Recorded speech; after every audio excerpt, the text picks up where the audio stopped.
بسم الله الرحمن الرحيم يا أيها المزمل قم الليل إلا قليلا نصفه أو انقص منه قليلا أو زد عليه ورتل القرآن ترتيلا إنا سنلقي عليك قولا ثقيلا إن ناشئة الليل هي أشد وطئا وأقوم قيلا إن لك في النهار سبحا طويلا واذكر اسم ربك وتبتل إليه تبتيلا رب المشرق والمغرب لا إله إلا هو فاتخذه وكيلا واصبر على ما يقولون واهجرهم هجرا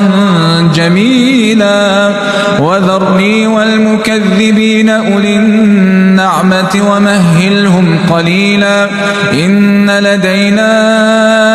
أنكالا وجحيما وطعاما ذا غصة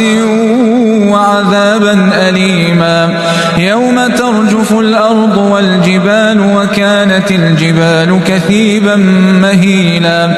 إنا أرسلنا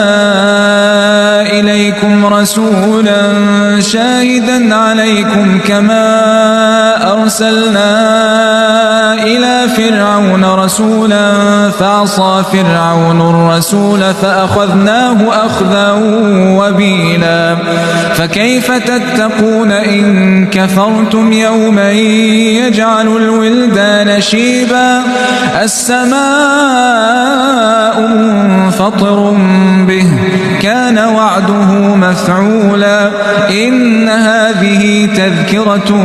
فمن شاء اتخذ إلى ربه سبيلا إن ربك يعلم أنك تقوم أدنى من ثلثي الليل ونصفه وثلثه وطائفة من الذين معك